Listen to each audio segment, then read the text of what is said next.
ওমরে ফারুক, ওনার কাছে আবু লুলু আল মাজুসি এক অগ্নি উপাসক এসে বিচার দিল, ইয়া ওমর আল ফারুক, আমার মনিবের নাম হচ্ছে মুগীরা ইবনে শুবা, সে প্রতিদিন 4 দিরহাম করে আমার কাছে চার্জ করে। এত টাকা চার্জ করে কেন? উনি জিজ্ঞেস করলেন, তুমি কাম পারো? আমি খঞ্জর বানাইতে পারি। খঞ্জর চিনেন?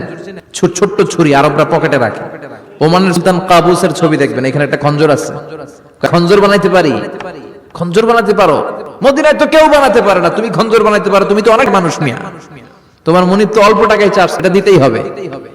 আবু লুলু কয়, ওমর তুমি আমার জন্য এত নরম, আমার জন্য গরম, তোমারে আমি বুঝাবো। সে বাড়িতে যে একটা খঞ্জর বানালো, মাকবাদুহু ফি ওয়াসাতিহি, যে খঞ্জরের হ্যান্ডেল হচ্ছে মাঝখানে, দুই দিকে হলো ছুরি। এটারা ধার দেয় আর কয়, ওমর তোরে আমি বুঝাবো। প্রতিদিন ধার দেয়। সাইয়েদনা ওমর ফারুক মসজিদে নববীর ইমাম, ওয়া কানু ইউসাল্লুনা বিগালাস, তখন ওনারা অন্ধকারে নামাজ পড়তেন আউয়াল ওয়াক্তে। আমরা তো দেরি করে পড়ি, সুন্নাহ যে আগে আগে পড়া ভালো। আপনি মসজিদুল হারামে গেলে দেখবেন যে কত আগে ফজর পড়ে, ফজরের 1-1.5 ঘন্টা পর সূর্য ওঠে, ঠিক কি না? তো সে একবার ছদ্মবেশে ফজরের সময় প্রথম কাতারে যে হাজির, আসলে কিন্তু মাজুসি, সূর্যের পূজা করে। খঞ্জরটা নিয়ে এসে দাঁড়ালেন। ওমরে ফারুক ফজরের সময় ঢুকলেন, বললেন আকিমিস সালাহ, একামত দাও। একামত দেয়া হলো। ওমরে ফারুক আল্লাহু আকবার বলে অন্ধকারে ফজরের সালাত শুরু করলেন। প্রথম রাকাত যখন পড়ে ফেললে রুকুতে যাবে, ইন দা মিন টাইম সে খঞ্জর বের করে ওমরে ফারুককে 3টা স্টেবিং করেছে। একটা নাভিতে মারার সাথে সাথে নাভিটা কেটে গেল, আর এই পাশে পাজরে, আর একটা পেট মাঝখানে, পেটও কেটে গেল। ওমর ফারুক বললেন, কাতালানি আল্লাহ, এক কুকুর আমারে মেরে ফেলেছে। ফারুককে পিছনে নিয়ে যাওয়া হলো। আব্দুর রহমান ইবনে আওফকে টেনে ইমামতির জায়গায় নেওয়া হলো। আর সে কাতারের মাঝখান দিয়ে খঞ্জর ঘুরে ঘুরাতে আগাতে লাগলো। ওর খঞ্জরের আঘাতে 7 থেকে 8 জন সাহাবী স্পট ডেথ, জায়গায় শেষ। ওমর ফারুক বেহুশ। ওমর ফারুক, ওনার মুখে দুধ দেয়, দুধ ওই নাভি দিয়ে বের হয়, নাভিজ দেয়, নাভিজ পেট দিয়ে বের যায়। রাষ্ট্রীয় চিকিৎসকরা বুঝতে পারলেন আর বাঁচবে না, বেহুশ, সবাই দাঁড়িয়ে আছে। কি হয় আমাদের আমিরুল মুমিনিনের 10টি বছর অর্ধ পৃথিবীর শাসন করেছেন, উনার ভয়ে বাঘ হইছে 1 ঘাটে পানি খেত। হুশ ফেরার পরে ওমর ফারুক বলেন, আমারে মারছে কে? আমার কি অবস্থা, বাঁচবো কিনা? আমার ছেলে আব্দুল্লাহ কোথায়? আব্দুর রহমান কোথায়? আমার বিবিরা কোথায়? কত সম্পদ আমার আছে, কোথায় গেলে ভালো চিকিৎসা পাওয়া যাবে? কিছু সে বলে না। হুশ ফেরার পরে ওমর ফারুকের প্রথম প্রশ্নটা ছিল, আসল্লান্নাস, আসল্লান্নাস, আমার দায়িত্বে, আমার নেতৃত্বে যে ফজরের একটা নামাজ শুরু হয়েছিল, এটা কি ঠিক মতো শেষ হয়েছে? আসল্লান্নাস, মানুষের নামাজটা পড়ছিল, 1 রাকাতের দায়িত্ব পালন করতে পেরেছে, এরপর হুশ নাই। বাকি 1 রাকাতের কি হয়েছে? মুসল্লিদের কি হয়েছে? সালাতটা ওয়াক্ত মতো হয়েছে কিনা? আসলান নাস, এটা ছিল ওমর ফারুকের প্রশ্ন। সুবহানাল্লাহ না?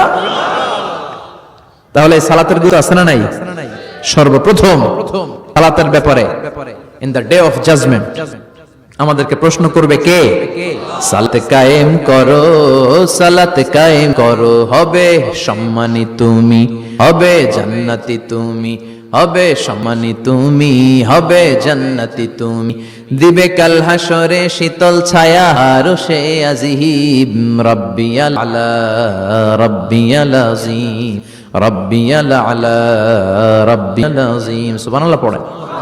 এজন্য নামাজ, এই নামাজ যাতে মিস হয়ে না যায়। সব মিস হতে পারে, নামাজ মিস হতে পারে না। আল্লাহ তুমি বুঝার তৌফিক দান করো। আজকে সকালে মহিলা সমাবেশের কথা বলেছে হাফেজ কারি আশরাফ আলী, কথা বলেছে কারি আব্দুল কাইয়ুম মিয়া। যারাই কথা বলেছে আল্লাহ সবাইকে কবুল করো। সঙ্গীত পরিবেশনায় ছিল কলতান শিল্পী, আল্লাহ তাদেরকেও তুমি কবুল করো। আসেন আমরা আল্লাহর নামে 3টা তাকবীর দেই, গলা ফাটিয়ে আমার সাথে সাথে পড়েন, আল্লাহু আকবার, আল্লাহু আকবার, আল্লাহু আকবার। আল্লাহ আমি কবুল করো। আমি আপনাদের খেদমতে সূরা আত-তাহরীম থেকে ছোট্ট একটি আয়াতের অংশ তেলাওয়াত করেছি, যেখানে আল্লাহ তাআলা আমাকে আহ্বান জানিয়েছে, ওহে বিশ্বাসীরা, পাতে পারে, ভুল হতে পারে, অন্যায় হতে পারে, ওই অন্যায়ের উপর অটল থেকো না, আমার কাছে ফিরে আসো। কাম টু ইউর লর্ড, আমার রবের দরবারে ফিরে আসো, ক্ষমার মতো ক্ষমা চাও, ক্ষমার মতো ক্ষমা চাইলে আমি সব ক্ষমা করে দেব। সুবহানাল্লাহ পড়েন।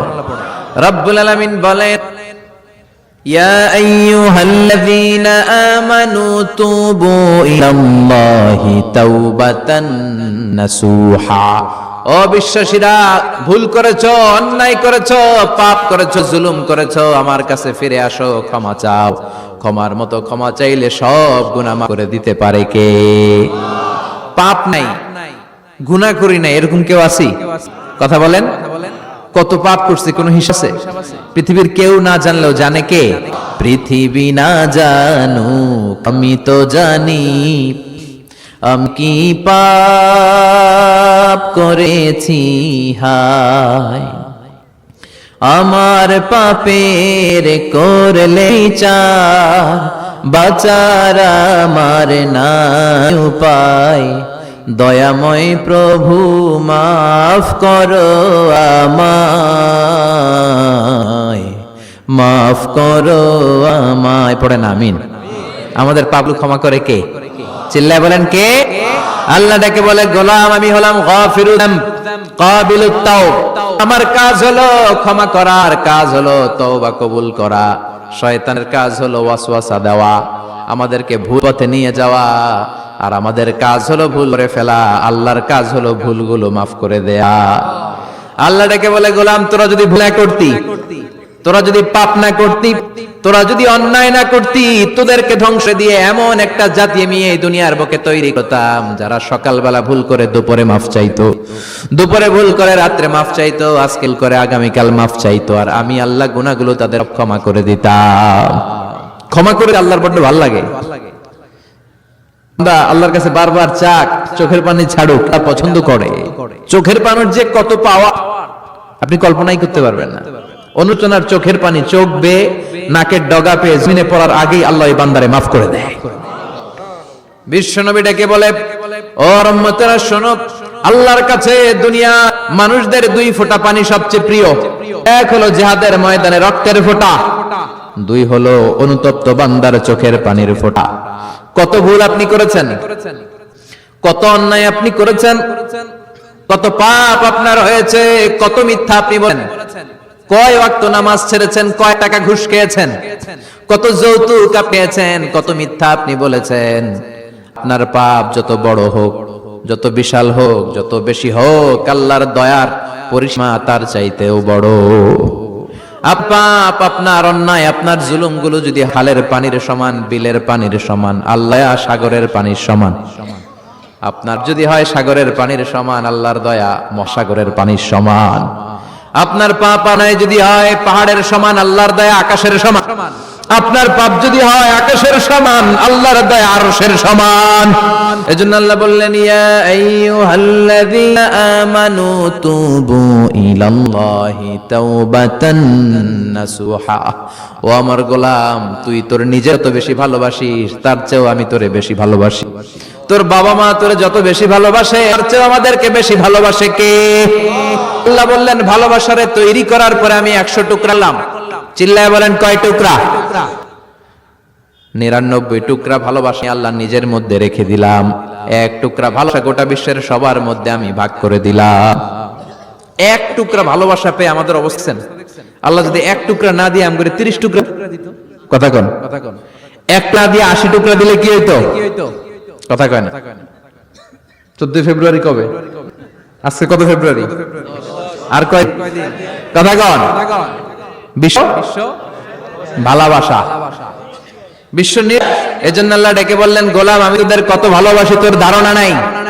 চোখের পানি ছাড়, গুনার কথা স্মরণ কর, তওবার মতো তওবা করলে সব গুনাহ মাফ করে দিতে পারে কে? বিশ্বনবী বলে, আমারও গুনাহ নাই, তারপরেও প্রতিদিন 70 বারেরও বেশি আমি তওবা করি। আল্লাহে ইন্নী আস্তাগফিরুল্লাহ ওয়া আতুবু ইলাইহি আকসার মিন 70 মাররা। Could you imagine that? কল্পনা করছেন কোনদিন যে নবীর গুনাহ নাই, ওই নবী তওবা পরে 70 বার, আকসার 70 বারের বেশি। আমার পড়া দরকার কয়বার? আপনার পড়া দরকার কয়বার? বিশ্বনবী 70 বারের বলে আমাদের পড়া দরকার কয়বার? আর আমরা প্রতিদিন পড়ি কয়বার? এখন আমাদের ভুল হবে, ভুল হতে সমস্যা নাই, ভুল হয় মানুষের স্বভাব। কি ভুল হওয়ার পরে ভুলের উপর অটল থাকা যাবে না। শয়তান আর মানুষের মধ্যে এই মৌলিক পার্থক্য। শয়তান ভুল করলে এর উপরে আছে, ঠিক কি না? ক্ষমা চায় নাই, কিন্তু আমরা সকালে ভুল করলে দুপুরে মাপ চাই কার কাছে? 19 সালে ভুল করলে 20 সালে মাফ কার কাছে? মৃত্যুর আগ পর্যন্ত আমরা চাইলে ক্ষমা করে দিবে কে? সব 24/7 তওবার দরজা খোলা, দুইটার সময় ছাড়া। ভালো করে মনে রাখবেন, মুখস্থ ঠোঁটস্থ যে থাকে, দুইটার সময় তওবা কবুল হয় না। চিৎকার করে বলেন কয় সময়? এক হলো বাদাল গারগারা, গরগরানি যখন আসে, মালাকুল মাউত যখন চলে আসে, মালাকুল মাউতরে যখন দেখে ফেলবেন তখন তওবা কবুল নাকি? কথা কন। কারণের নাম শুনছেন? ওরা যখন আল্লাহ লোহিত সাগরে ডুবাইয়া পানি খাওয়াই লাগলো, পানি খাইতে খাইতে পেটটা হয়েছে এত, আর পানি খাইতে পারেন। এরপর হাত তুলে কয় আনা মিনাল মুসলিমিন। কোরআনের আয়াত, আনা মিনাল, হাত তুলে কয় আমি মুসলমান। ফেরাউন না বলে মুসলমান, আমরা কথা কও। ফেরাউন আলাকা আনা মিনাল মুসলিমিন, আল্লাহ কয় টাইম ইজ আপ, করছস অনেক সময় দিলাম, অনেক সুস্থ রেখেছি, ক্ষমতা দিয়েছি, দাপট দিয়েছি, তখন যদি ঘাটটা নত করে, মাথাটা নত করে একবার ক্ষমা চাইতি, ফেরাউন তোরেও ক্ষমা করে দিতাম। কিন্তু সময় শেষ হওয়ার পরে আমি মুসলমানদের অন্তত বললে কোনো লাভ হবে নাকি? আল্লাহ বলল সময় শেষ। কারণ মুসা আলাইহিস চাচাতো ভাই অনেক দাওয়াত দিল, জাকাত দে, কারণ জাকাত দিব না, এই সম্পদ আমি কামাইছি, আল্লাহ দেয় নাই। মুসা আলাইহিস সালাম বললেন তাহলে আযাবের অপেক্ষা কর। চলে আসলো, আল্লাহ বললেন মুসা সেফ জোনে যাও, সরো। উনি আযাব ফাখাসাফনা বিহি ওয়া বিদারিহিল